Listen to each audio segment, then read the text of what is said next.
obviously being head of digital advice for Octopus Money, what got you into financial advice and how did you get to where you are now? I think like many people, I struggled. My very first job, I hated it. Absolutely hated it. Sat behind a computer, not speaking to anybody, and very quickly realized this was not for me.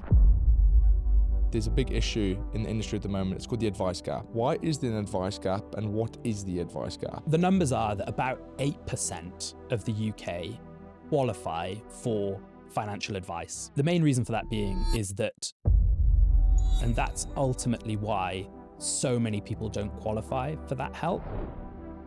Being in the front seat and the forerunner of, going against the grain and changing the way financial advice works in the industry, where do you see the future? Where do you see the next 10, 15 years? I would love the future to be that 90% of the UK has a plan, ultimately. What do you think is like the limitations to get there? A number of things. It's really hard in this day and age for trying to get personal finances into education. When is the last time that we used Pythagoras in our everyday life? But I remember spending terms on that in school. What if we had swapped that out for someone thinking about the power of compound interest? If you wanted advice and you're listening to us, what would you like to hear? The things I would say to myself is that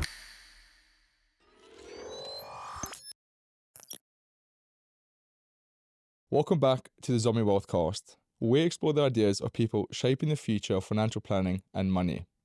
I'm your host, Jordan, and today's guest is truly changing the way financial advice works. Tom Francis, head of digital advice at Octopus Money, is leading the way financial advice works. He's author of a leading paper of Octopus Money, bringing financial advice to the mass market. He's also the voice in the podcast, Keep the Change. Tom Francis is leading the forefront of changing the hybrid model of what tech and human coaching works in financial advice, hopefully bringing millions to the financial advice market.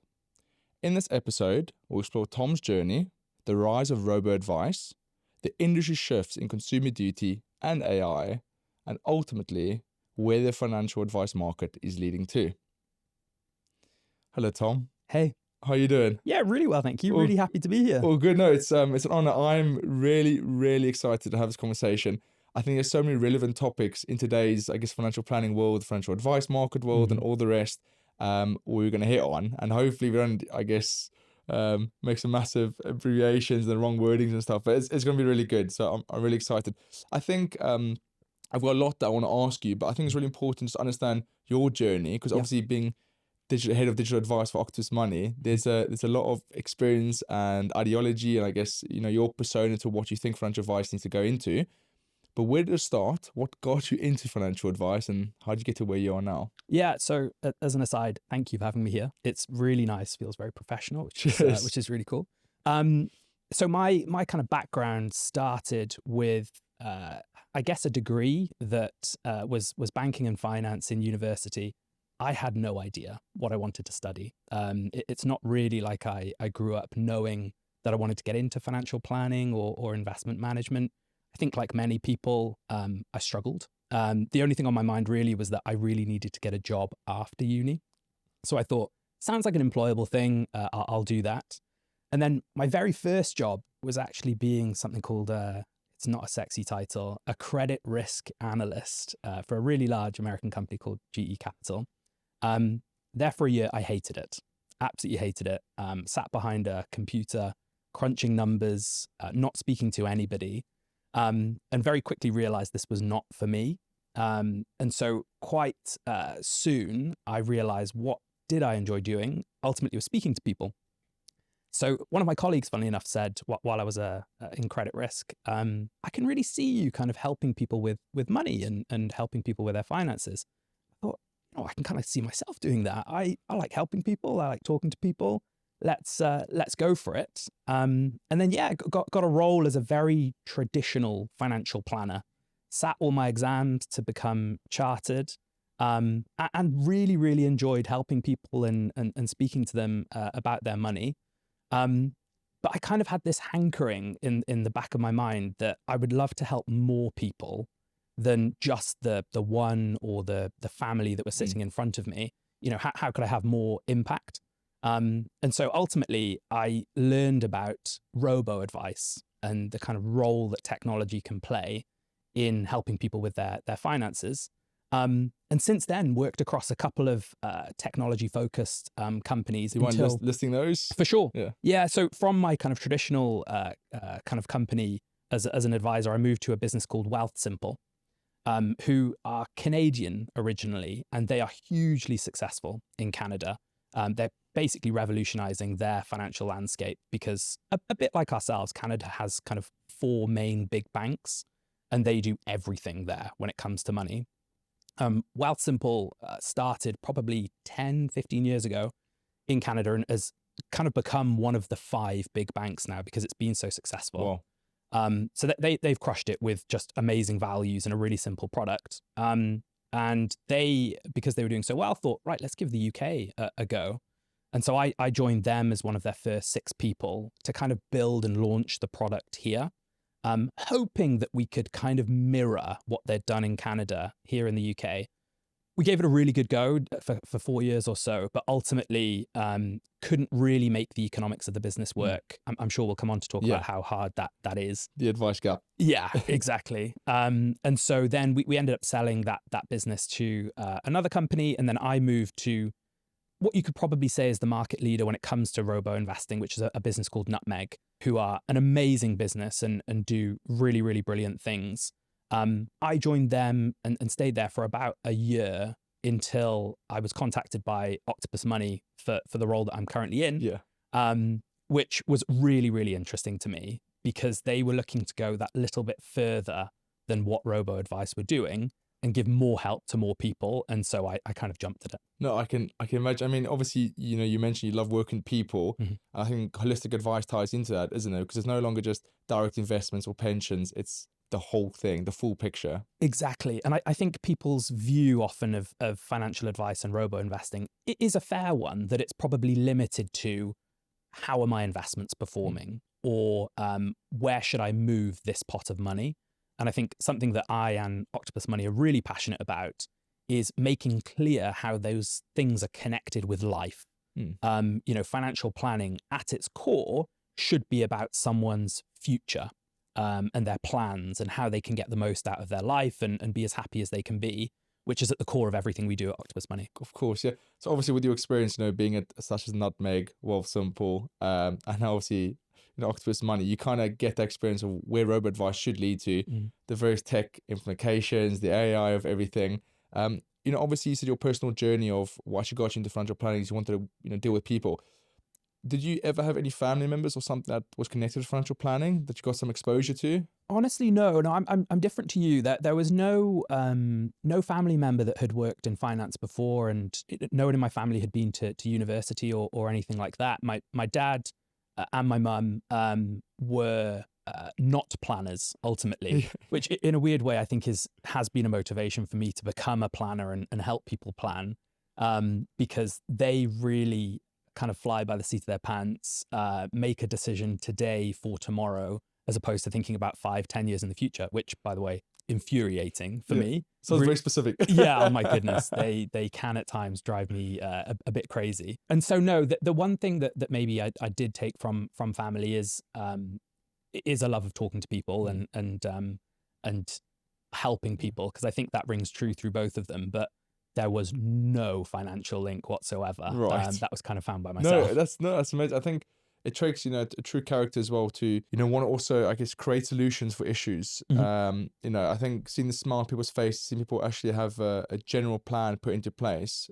Because obviously the truth is, most of the consumers, most people in the world don't really understand how to put or where to start. Yeah. And it's such a simple step. It's just, you need a little, nudge, a little push to get it done. Exactly. And I kind of sympathize, because I'm sure we'll talk a lot about this concept of an advice gap, which is where a huge number of the UK population don't really have access to help when it comes to their money. And I understand why it's difficult for people to get involved, because life is really, really busy.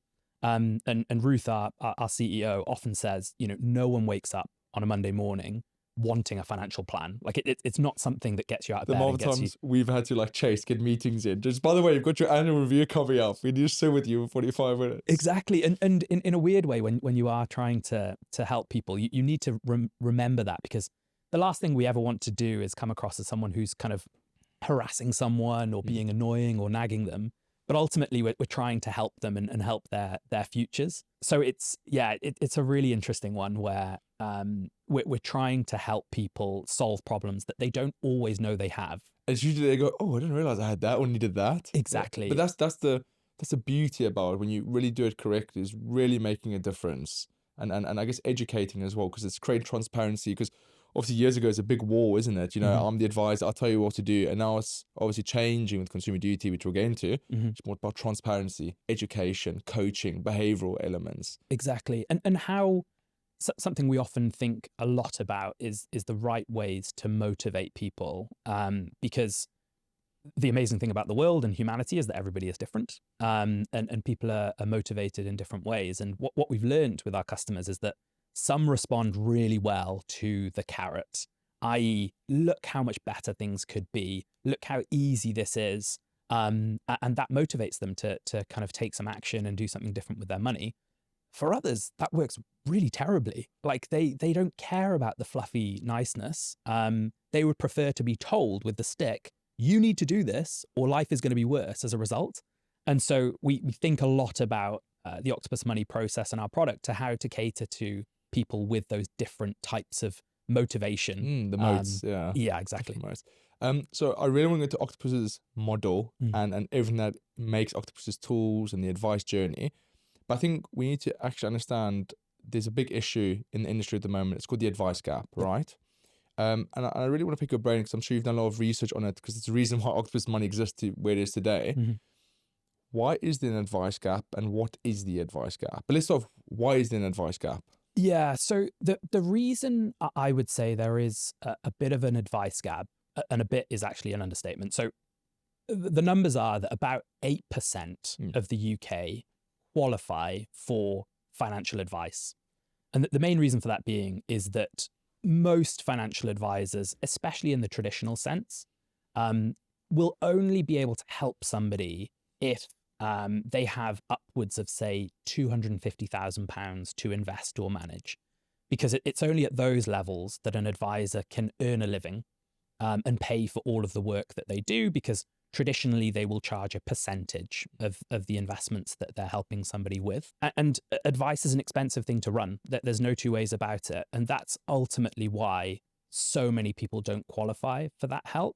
I'd say is the broadest reason that the advice gap. When you say it's expensive, what's expensive in the whole setup? Yeah, so I think it's easy to think about advice. Traditional firms. Yeah, in the traditional sense, and you'll know this really well, you can think of financial advice as something really simple. You know, ultimately it's someone sitting in front of a customer and they tell them what to do. You know, where are the costs in that? I don't understand. There are so many costs that come behind that, from all of the kind of administration that comes with financial advice, the planning, the analysis, the report writing. There are also costs from a compliance and kind of a technical side that are needed to be paid. And then, as well as the fact that ultimately most financial advisors have honed their craft over many, many years and have sat many, many exams, as we know, which all comes at a serious cost. And so in order to serve a customer, accounting for all of those things, unfortunately, if someone had £2,000 to invest, you know, a charge on that amount of money is ultimately not going to create a profitable business. And the crux of financial advice is that it needs to be there the entire way through your life. And so if you're running a business, which unfortunately won't be around in 10 years, you're not having the most impact on that customer's finances.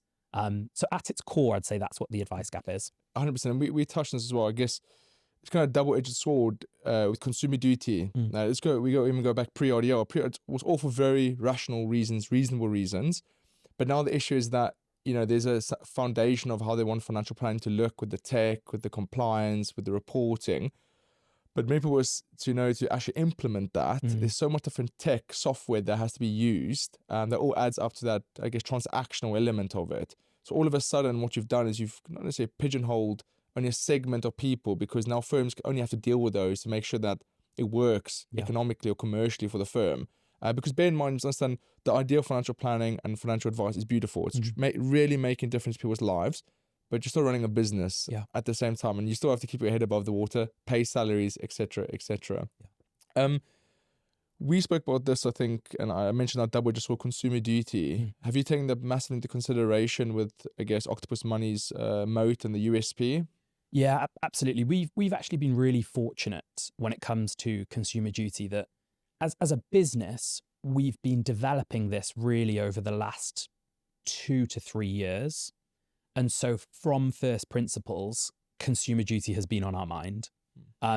I think where some firms have struggled a little bit is kind of retrofitting a lot of what consumer duty demands, rightfully demands, and making sure that everything complies with the rules around it, around good outcomes and reporting, helping customers avoid foreseeable harm and so on.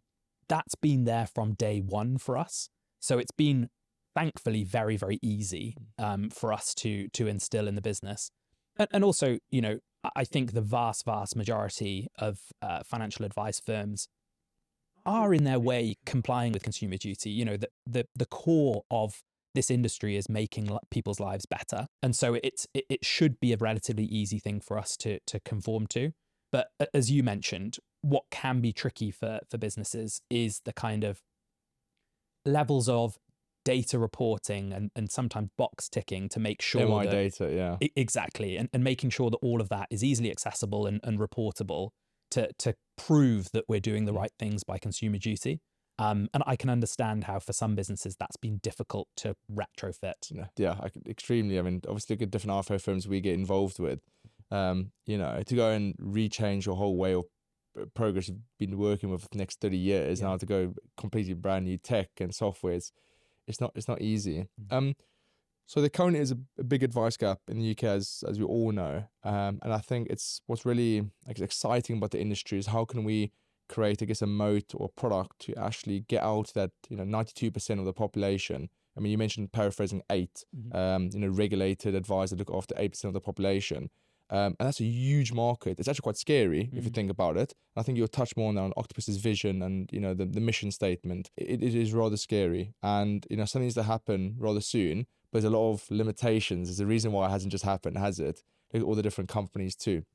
So going on to that, we now understand, I guess, the advice gap and why there's really an advice gap. We spoke about obviously different fees, different softwares, transitions with the FCA, consumer duty, and regulations and compliance. You see how many things we're throwing out, and all of those have a cost to it. I think people don't realize that. And there's also the FCA fee on top of that. Octopus Money as it is, can you explain the model, the segments? And I read obviously the white labeled paper, but there's 3 different segments. Yep. And, what is it? What is involved? What is the Octopus Money, bespokeness of it? Yeah, for sure. So I think the easiest way to explain Octopus Money is kind of to talk about its roots as a business. So Octopus Money actually started as a financial coaching business that was originally called Hatch Planning, and that has then developed into Octopus Money Coach, which again was a coaching business. And just to explain what I mean by financial coaching, ultimately what that service was doing was helping people understand all of the options that are available to them when it comes to their finances and putting a bit of a plan together to start to visualize what a future could look like if I did different things. Is that unregulated? Correct. Yeah. So it's a fine boundary. Yeah. Exactly. So, and don't get me wrong, kind of financial coaching as a thing didn't exist when Octopus Money Coach began. And it came under some heat and accusations from the advice industry to say, you can't do this. This isn't right. But in fairness, our founder, an amazing entrepreneur called Adam Price, who I think would admit he's relatively stubborn, said, no, there is a place for this and we can help people with their finances. With the grain, yeah. Yeah, without necessarily giving advice. And that was a hugely successful coaching business. But something that we found was that in order to ensure that people were actually improving their lives, a plan is only as good as the action that someone takes with it. You can give someone the perfect financial plan, but if they read it and do nothing, it's useless. Yeah. So spot on. What we decided as a business was advice is actually the way to help people take action. How can we develop our company so that we do give advice as well as the plan that we create, so that ultimately a customer can get to the end of our service and know exactly what they need to do in terms of saving X amount, maybe investing Y amount into a stocks and shares ISA or topping up pensions. And so zooming out again, explaining what the way that Octopus Money works, ultimately what we're looking to do is use technology throughout that kind of advice and planning process to free up a human who is still a financial coach in this arena to handle all of the communication and the important emotions of investing, but the technology will deliver the advice and the recommendations, ultimately creating a service that can be operated for a very low cost and therefore can help many, many people who have less than £250,000 to invest. Wow. Okay. So you touched on, obviously, there's financial coaches or financial planners, and you use the tech to give most of the advice work. And I'm sure there's a lot of detail within that software because it's not just the case. You put it in and it churns it out. And there's a lot of work that's gone into that. Can you explain the difference between, I guess, the financial plan and the financial advisor? Do you guys use financial advisors as well, or do you use the tech, the software to run all of that? So we do have financial advisors. We call that our kind of wealth planning service, which continue to exist very traditionally and operate very traditionally for customers with more complex needs. So that tends to be people who still have higher asset values or higher earnings, who require some really complex tax planning or help around their finances. So kind of traditional financial advisors do operate really well within Octopus Money. For our financial planning side of the business, which are for what we would say, it's a horrible term, but the mass market. It's what most people in the UK are, arguably the 92% that we talked about earlier. These people tend to have slightly simpler needs. And what I mean by that is generally their income and their earnings are their most powerful tool when it comes to planning, whereas higher net worth people, it can be assets, exactly big pots of assets that need help with. And so for that kind of mass market side, what we're using there is a qualified coach who has gone through a very rigorous training scheme.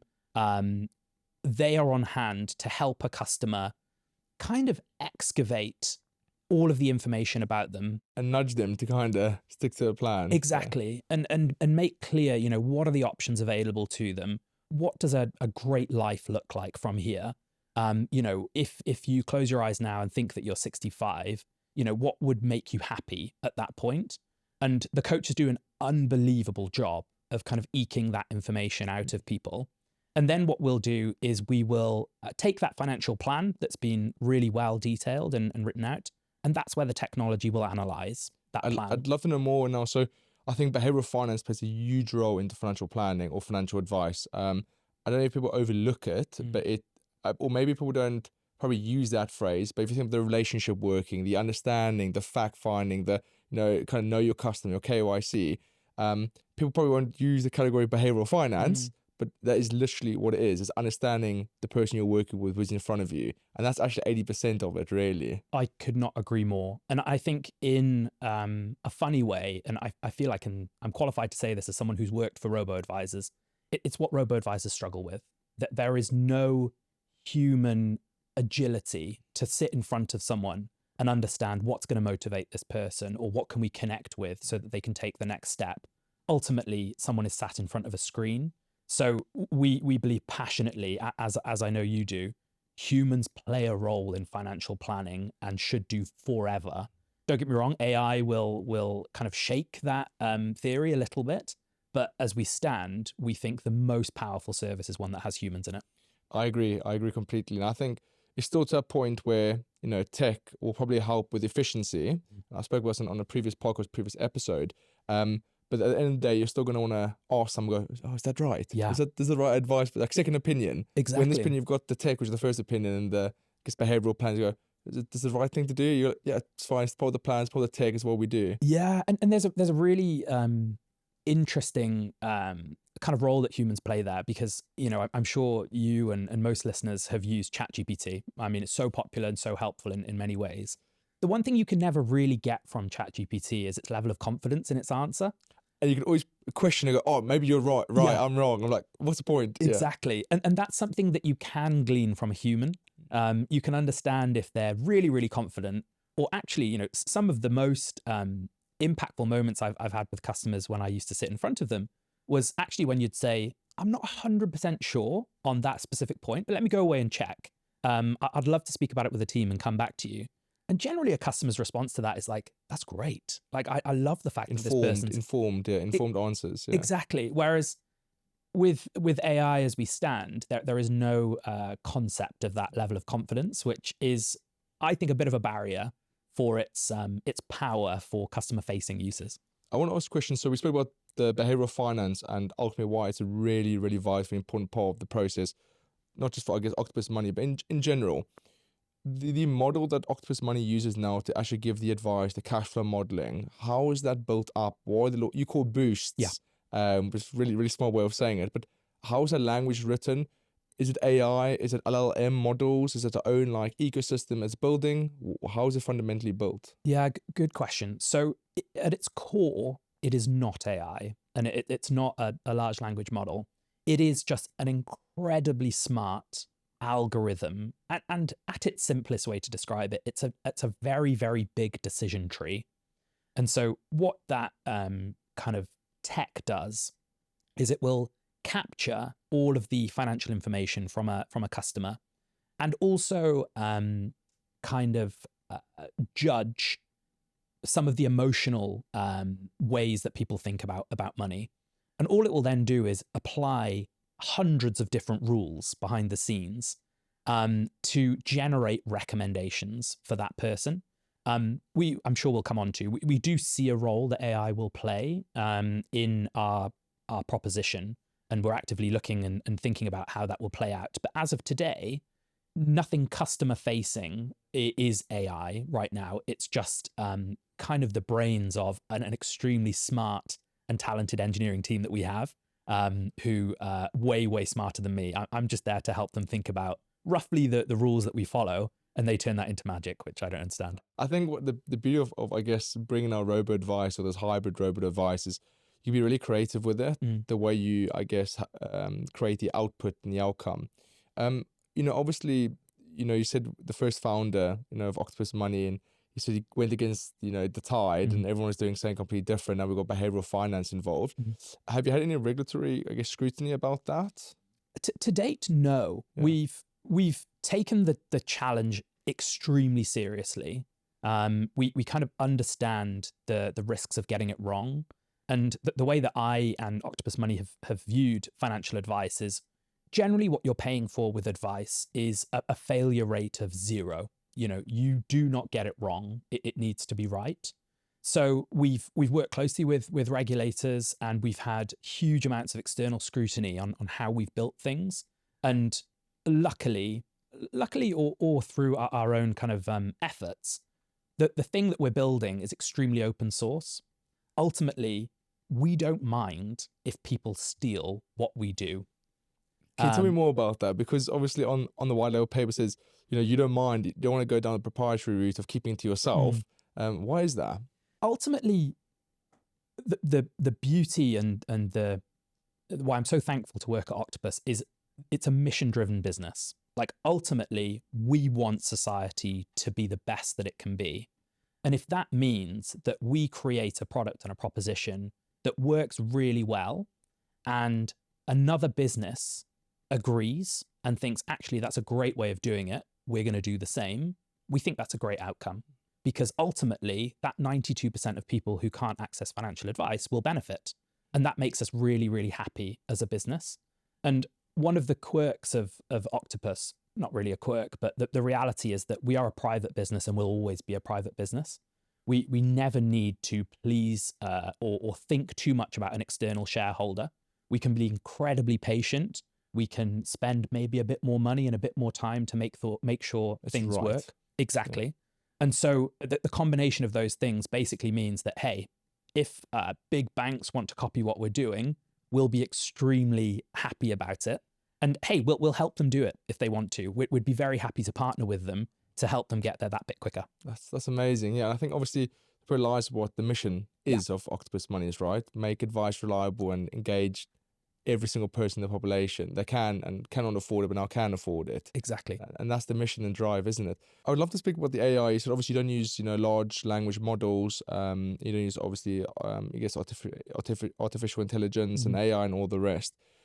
Obviously, AI is a big thing in the industry now. It's been the big buzzword. Yeah. And we spoke about earlier about how there is so much tech in financial advice, and the issue is one of them has the one that the other one doesn't have. So it's all over the show, right? You end up using 5-6 different tech pieces, which is obviously the reason why obviously it's so expensive now with different criteria of clients. Do you see AI in the industry? Do you see it really being there? For sure. Yeah, I interestingly, a couple of weeks ago, I was speaking on a panel alongside two much smarter people than me in much larger businesses, and was so impressed with some of the ways that they're thinking and using AI. My personal view is that I think AI is already playing a huge role in kind of back office and internal functioning of a business. It's making people so much more efficient, especially in terms of engineering and coding. That's one way that it definitely helps people. Where we're personally using AI to great effect is we can now review using AI every single call that our coaches and planners have with customers. And that can help us pick out on certain themes that come through there, help us to identify customers with potential vulnerabilities. And that can work so much better than if we had to employ 150 people to do that.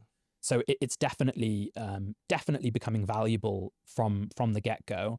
I think the open question in my head is who's going to be the first to use AI really well, customer facing. Tends to be that the theme of those are around co-pilots that they're talking about. Or agents or... Exactly. Who can kind of help someone understand something, or you can ask real-time questions. And I definitely see a role that they will continue to play. But for Octopus, we're kind of still at that discovery phase of how that can be really, really valuable. Whereas for the internal work, already it's paying dividends. Because obviously, Octopus Money is the human hybrid approach, right? And it's fun trying to find that boundary of where AI can create efficiency. We use it too, I guess, to summarize the meeting notes because it creates accuracy and precision. Yeah. Because we're all human, we do forget things. It does happen. And all of a sudden, you've got something that's listened to the whole conversation. It can pinpoint out everything. And the beautiful thing for that as a consumer and a client side is like, it's on paper now, it's written. Yeah. He said that, we've spoken about this. There's no really forgetting, and the advisor goes, oh, yeah, I remember this. We spoke about this. So it creates massive precision and accuracy. Yeah. So, and on the back office side as well, the efficiency part, once again. I would like to know, obviously, we spoke about this. There's a big tech issue in the industry. There's so much going about. Obviously, you guys have built the system fundamentally in Octopus. What do you think the big issue with tech is in the current financial advisory world? Big issue with tech. Good question. I think that what makes things difficult for financial advice firms, especially more traditional ones, is that there is such a variety of tech and how it can help you. There isn't really that single thing that you can use that will satisfy all of your needs. And to name some of those needs could be anything from kind of your data management, your record keeping, your cash flow modeling, your analysis, how you get information from other providers, how you store meeting notes, all the quirks that come with that. You've filtered all the criteria. Sounds like very specific. You've had to go down them before. Exactly. Yeah, there's the grey hairs coming through there. It's really hard for tech to handle all of those in one. So inevitably what happens is you have advice firms that are probably using 6 different systems to try and record and do their jobs across these different things. And they don't read or they don't talk to each other either. Very rarely do they speak to one another. And so something that we're actively working on at Octopus Money is a centralized system that can do all of those things in one, that does talk to each other. And one of the kind of principles that we have as a business that we work really hard to try and maintain is that a customer should never have to give you the same piece of information twice. Once you've collected it, it should be absorbed and it should be used everywhere else in the system. And so that's one of the themes that we're working really hard to maintain, just to make customer journeys that bit easier and that bit like delightful to compete with. But it is hard, and developing tech is expensive. Engineers are are a huge resource that are required to develop tech. So it's tricky, especially for smaller businesses, because you really do need to be a well-funded business in order to develop technology. I guess so. I guess it also eats up a lot of time with a lot of trial and error. Yeah. I guess in different alpha and beta modes and demo testing and all the rest. You sound very confident with what Octopus Money wants to give to the market, and it's obviously, I'm sure it's going very well, and it's going to extend, it's going to be bigger and bigger and bigger. And I think some advisory firms are going to get to a point where they've almost been, didn't hop on the train and they didn't think about, how do I actually market to the mass market? I know we said it's a horrible word, but the mass market of clients. Because the thing is, if you don't think about it now and you're too deep in later on, you can't turn back on it, because it takes a lot of trial and error, it takes testing. With that, I think where Octopus Money is sitting now at the moment, like you said, actually you've leaped ahead a bit, haven't you? You've leaped ahead with how the FCA see now the new restricted advice as well. Yeah, so the FCA have kind of come simplified advice, sorry. Exactly. Two big announcements that were kind of confirmed last week. And before I go into them, the broader theme here is that the UK and the FCA know that this is an area we need to get better at as a country. People need help and they need to get better with their finances. So two kind of recent initiatives are something called simplified advice that the FCA have come out with, and then also something called targeted support, which for anyone listening who isn't involved in financial advice, again, they're not the sexiest terms. Like, it's not the most exciting thing to hear that, and not really what you want to hear someone talking about down the pub. But at their core, what they're trying to do is slightly lower the level of rigor and admin that are required in order to give people more help with their money. And so to bring that to life, when it comes to financial advice in a traditional sense, as an advisor or advice firms, the bar is really high that you need to know that customer extremely well. You need to know everything about their finances, their goals, their comfort with volatility, what their preferences are. And then when you take that information, you need to provide them with a recommendation which is guaranteed to be suitable for them, and you need to justify that suitability. A suitability report in the advice terminology kind of system. It's sometimes it kind of gives people 50-pager. Yes, it can be massive. Aneurysm, maybe we'll say. Yeah, exactly. It's awful. Yeah. But these two initiatives are basically trying to enable it so that companies and firms can actually give recommendations or close to recommendations without the need of all that rigor, and still ensure that customers get good outcomes at the end of it. But as you said, we at Octopus Money love the fact that the FCA and the UK are thinking about this, but we've kind of leapfrogged it by creating a process that can give advice with that chunky suitability report to people of any background. You've almost thought ahead of what they're potentially going to do later on. It's coming. It's going to come already. Exactly. And we're really interested what the next iteration of targeted support and simplified advice might be. Could it be that the FCA in 10 years' time turn around and say, actually, everyone should get full fat recommendations, and this is how to do it? And hey, I'd be really happy if that happened. No.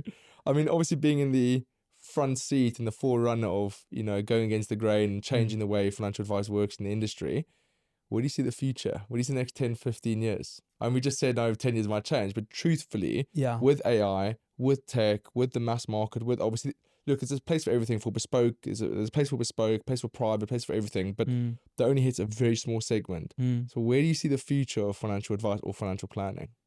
Yeah, there are two.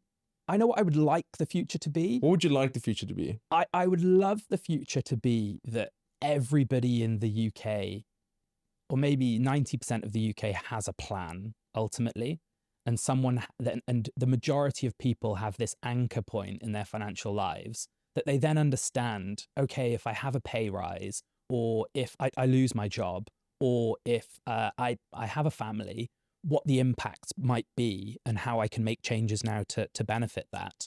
That's what I would love the future to be. What I expect the future to be, and hey, I'm an optimist, so I really hope it will be that. But if I were slightly less optimistic, I think that society will improve when it comes to financial planning. I think it will become more popular than it has been. But I think the mechanism to get there might be the likes of an AI or open banking, of kind of connecting financial recommendations and considerations where customers live their lives anyway, as opposed to forcing them to come somewhere slightly different. If that makes any sense. No, it does. What do you think is like the limitations to get there? What's stopping it from getting there? I think that a number of things. I think that it's really hard in this day and age for new companies to make money, and to create products that are going to help people straight away. And I think that makes it really hard for new businesses to start, but equally it makes it quite difficult for existing businesses that are doing well to kind of pivot to think about those things, because ultimately it's a risk. And I think the other thing that works against the industry slightly is that in this day and age, people are incredibly busy and time poor. And these kind of decisions around finances take time to deliberate and take time to make decisions on. And also the payoff for those decisions is quite a long one. Very rarely does someone start investing in a stocks and shares ISA or organize their pensions and immediately see the benefit of that. You actually see the benefit in 10, 15, 20, 30 years when that money's worked that bit harder for you. So society today loves instant gratification, and we can't really offer that easily in our industry, so that doesn't work in our favor. But bear in mind, there's so many, influencers, I guess, talk about crypto and all the rest and instant gratification, instant gains. Truthfully, it doesn't work like that. Exactly. It really doesn't. But it's I think if I were to use two words to kind of sum that up, it's really just financial literacy. Yeah. Right. Becoming financial literate and understanding the various stuff. You don't need to know everything, but someone who's educated to just teach you and understand and give you an understanding. And I think that pinpoints the financial planning, the behavioral side of finance, and what Octopus Money is also trying to do is make you financial literate, understand what you have at your disposal. Because I think the beauty of that is you go, oh, by the way, did you know you could do this? And it's like, it's been there for 20 years. Yeah. Like, oh, I didn't realize that. Great. It's so true. And yeah, I'm really, really fortunate to be a part of something called the Financial Education Council, which is trying to get personal finances into education. And you're so right. Like, when is the last time that we used Pythagoras in our everyday life? But I remember spending terms on that in school, thinking about, the different ways that you apply cosine and sine to angles. And now I'm thinking, for my worst subjects, so it's all right. But now I what if we had swapped that out for someone thinking about the power of compound interest, or thinking about how tax works, or personal finance literature, a subject like that. Yeah, it would be so powerful. We had one in school called life orientation. If anyone's South African hearing this, and it's a very debatable subject. Right. It's not been very great, but I mean, bringing like a financial literature course where you actually learn about your own personal finance and how to budget, how to spend money properly, how to do things correctly, where you can put money, what is out there, would be amazing, wouldn't it? It would be huge. And this may sound like an exaggeration and overstating it, but if somebody leaves school and then has the ability to apply those things that they've learned, in their 20s or 30s, if their finances allow, it's the difference of hundreds of thousands of pounds usually at retirement. And the challenge with the UK especially is that we're in a bit of a transition point at the moment when it comes to retirement, because in days gone by, most people would have had something called a final salary or a defined benefits pension scheme, where you work for a company for 30 years and then you retire and they pay you a set income until you pass away. Great, makes sense. Those are very rare these days.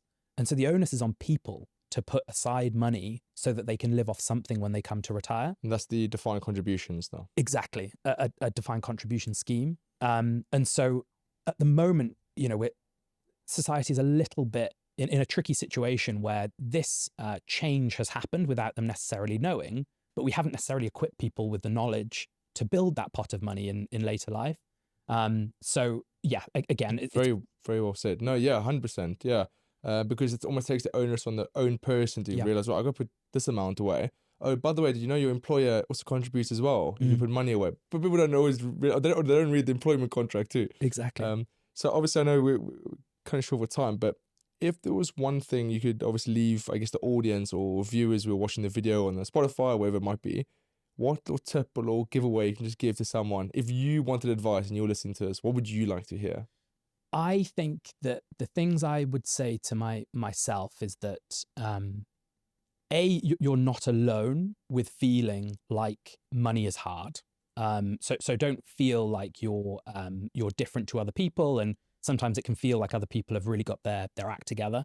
That's not the case. You're not alone, and I would say that now services are out there that you can speak to people and start to make sense of how your finances should interact with your wider life. And generally, what I would say is try really hard to get things written down in terms of your income, outgoings, any savings you might have, and work really hard at it for just 1 month. Don't feel like this is going to be the next, diet that's going to take you 6 months and you put on loads of weight afterwards. Just do it for 1 month, give it a really good hit. And you'd be amazed at how much better you might feel by having written things down, and then be aware that services like ours are on hand to help, I think is what I'd say. Give them a little nudge. Yeah.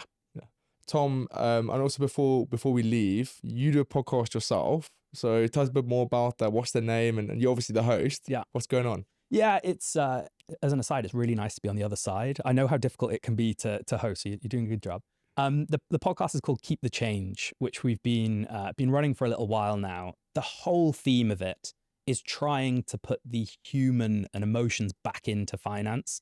I think it's so easy for a finance podcast or topic to just talk about tax and portfolio composition. It is not that. It's actually talking about the role that our emotions and normal people's views on finances. So we've had some really, really interesting guests, and no controversy yet. I'm sure we'll get some at some point.